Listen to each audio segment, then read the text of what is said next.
From the Gert Boyle studio at OPB, this is Think Out Loud. I'm Dave Miller. Missed school days, isolation, heightened anxiety, and lost participation in extracurriculars and sports. These are just some of the impacts that the increase in federal immigration enforcement had on Oregon students in the last school year. That's according to new reporting by a team of OPB journalists. Elizabeth Miller covers K-12 education for OPB. Holly Bartholomew covers Portland's suburban communities as a Report for America Corps member. They both join me now. It's great to have both of you back on the show. Thanks for having us. Hey, thanks, Dave. Holly, before we get to the education impacts of federal immigration enforcement, I thought it'd be good to get a reminder of the scale of that enforcement. Can you just give us a sense for how many Oregonians were detained through what was called Operation Black Rose? So according to the Department of Homeland Security, they made 1,400 arrests in Oregon during Operation Black Rose, which is the name that they gave to their big immigration crackdown that took place last year. And technically, DHS says that the operation lasted from October to March, but I think most people will remember when it was at its height, which was more like October through December. What did you hear about what happened to kids whose parents were detained? One thing this story made me think about was that life doesn't just stop because your family member is detained. Your obligations like school and homework and helping out around the house don't stop.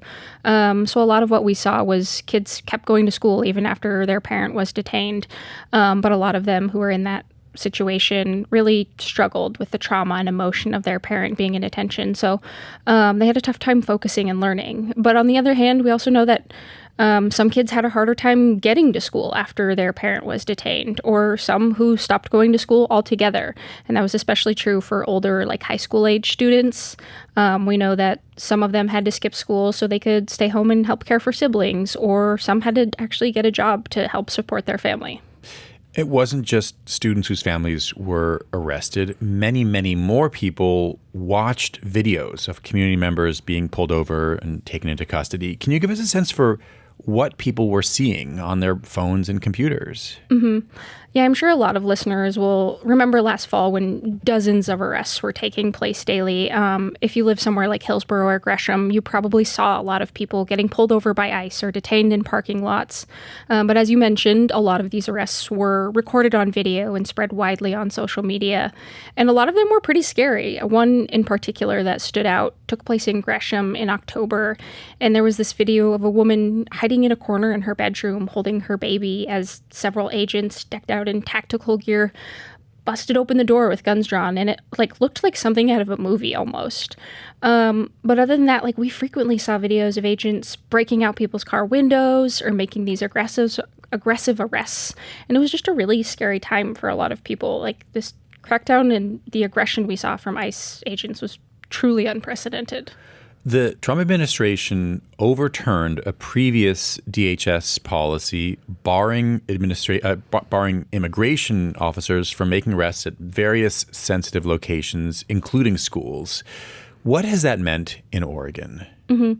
Yeah, so Trump overturned that longstanding policy in his first week back in office, and we saw some districts put out policies right after that talking about what they would do if immigration officials came to campus. But we didn't actually hear of any arrests taking place at school until last summer.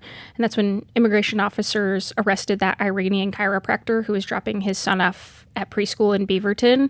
And then in the fall, we heard of the arrest of another dad just down the street from a Hillsborough elementary school after he dropped his kid off. And we just started hearing more and more reports of ICE agents being seen on or near school campuses. And we heard of a few schools who actually went into lockdown or secure status because of ICE activity near those schools. And that's when a lot of the schools really started putting out more information about what their protocols would be for this kind of situation. And all of those protocols emphasize that schools will not be cooperating with ICE. And again, that's something at the state level that the Oregon Department of Education has really made clear. According to the Oregon Department of Education, Oregon serves about 184,000 children from immigrant families. That's about a third of the state's students. So the state has shared guidance for school districts on how to support those students. But also just this year, the state legislature passed a bill that includes immigration status as a protected class for students in the K-12 system. So Liz, let's turn to the effects of all of this on education and educational outcomes, starting with attendance. What were the challenges in getting data about this, data about how immigration enforcement has been or did affect attendance? So Oregon as a state does not publish attendance or chronic absenteeism data until after a school year is over. So we knew we weren't going to get any state level data for this current school year. That will change. Starting this year, Oregon's going to have to publish attendance and absenteeism data quarterly. But for this story, to get this data, it meant going to each school district individually. And Holly and I could not reach out to each of Oregon's 197 school districts. So we picked a select few based on kind of what we were seeing with heightened immigration enforcement. But one other thing is that because we were asking districts for data individually, we would get a lot of different types of data. So it was really hard to do that district to district comparison. And then again, it's also important to say that data doesn't tell the whole story. I mean, Oregon has this rule that after 10 days of not attending schools, a student gets dropped from the attendance rolls. But if a student gets dropped and then comes back to school and then gets dropped again, and we don't really see that in attendance data. We also don't see if a student fails classes and doesn't earn credits for a class because they can't focus, like Holly was saying.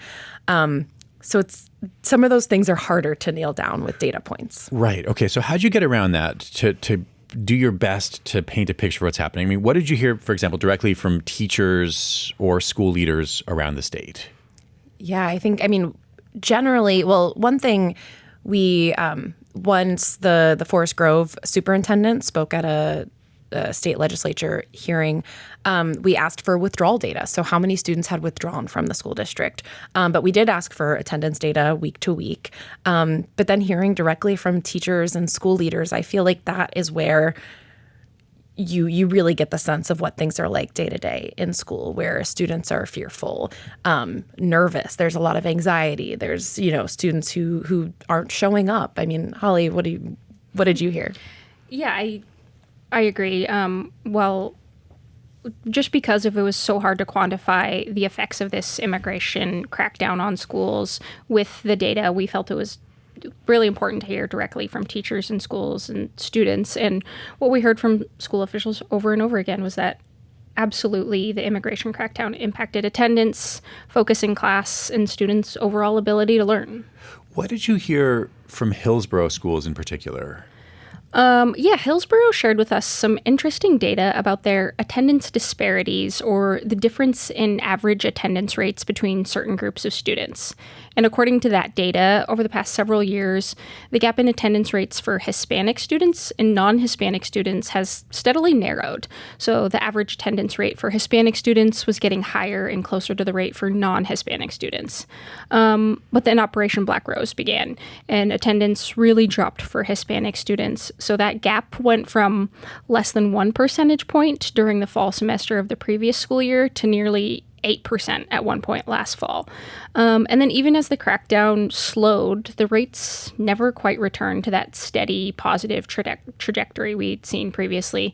And the numbers just kind of continued to go up and down throughout the year. That's a really important point because in the last, maybe I guess the second half of the school year, the Trump administration seemed to be making less of a public effort to be seen as the really intense detainers or arresting people who they said were here unlawfully. But even when there was less of a public display, the numbers didn't change in terms of attendance in Hillsborough, for example. In that sense, the damage was already done. Mm-hmm. Liz, I want to turn to the online piece of this. What has been happening over this school year in terms of online school? Yeah, so nationally, Education Week did a survey of education leaders across the country and found that 9% of them saw students an increasing number of students choosing online learning or homeschooling to reduce risk of encountering immigration agents. But one of the districts we reached out to for this story, David Douglas, saw a 10 percentage point increase in students learning English moving or attending the district's online school. And this is a district where over 80 languages are spoken, where almost half the students are either current English learners or have exited the English language development program, so students learning English. How much do we know about the outcomes at this point for kids in online learning? If the immigration crackdown seems to have led to more kids taking the online option, what might the outcomes be? Yeah, that's a good qualifiers there, because generally what we've seen in Oregon is that there are lower academic outcomes for students who learn online, higher than average dropout rates, with students often coming to online school already behind academically. And it's interesting because I haven't seen much research-wise about how students learning English fare in that virtual setting. But one thing to just note is that when you're learning online, especially as an older student, a lot of it is independent. Students are on their own. They can reach out to their teachers, but a lot of students don't. And so that educational environment may be challenging for someone who's still learning English. How much is immigration enforcement making its way inside classrooms as a subject? We've heard from a couple of teachers and students themselves about class assignments, or talking about immigration and history or government classes, connecting current events to history, what happened in the past. But students, we've heard, are also connecting what's happening with whatever assignment they were working on. We talked to one student who asked to go by her first initial, A. She wrote about immigration for a speech and debate class at Centennial High School. This one line that I specifically remember, "Does my brown skin scare you?" And it means a lot to me because why would they be doing this if they didn't fear us in a way, Or view us as something scary because they don't know us. They don't know our culture. Holly, you asked students in a kind of informal survey about these broader questions. What stood out to you in the responses?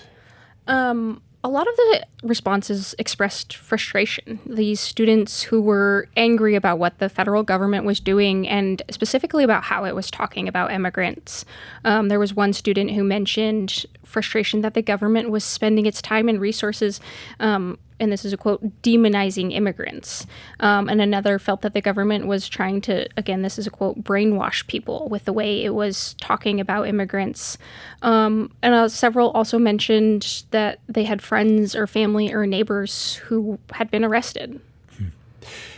One of the themes that's been emerging in our conversation so far is some students retreating from the publicness of school out of fear. But you both also saw another thread in your reporting, which is some students, in a sense, going in the opposite direction and becoming more politically active. What did you find? Yeah, in that same survey, we asked students what is bringing hope or support, and several of them mentioned being inspired by young people speaking out and speaking out themselves at protests, walkouts. I talked to a couple students at David Douglas High School about a walkout they planned back in February, including a student, Joaquin, who it was his first time planning and leading and organizing a walkout like this. Overall, our main reason for doing the walkout is because our school is comprised of people of all diverse backgrounds, and when we see injustice, we don't like to just stay silent. And I'm glad that we did it, and I'm glad that we made our stand. We also heard from students who went down to Salem to lobby for some of those bills that we talked about to support immigrant students and their families. We're obviously on summer break now, but did educators you talked to have any ideas about how they're going to be approaching this same issue in the fall? Yeah, so in the fall, I just want to say each Oregon school district is going to be required to have a plan to provide notice if federal immigration authorities show up at a school building. So that's new. But we actually heard from a couple folks that they're concerned for students this summer. Without school to go to, there's concern that students are going to be more isolated, that they're going to stay home, that their mental health might suffer, especially if school districts are unable to have summer programming. Liz and Holly, thanks very much. Thanks a lot, Dave. Elizabeth Miller is one of OPB's education reporters. Holly Bartholomew covers Portland's suburban communities for OPB as a Report for America Core member.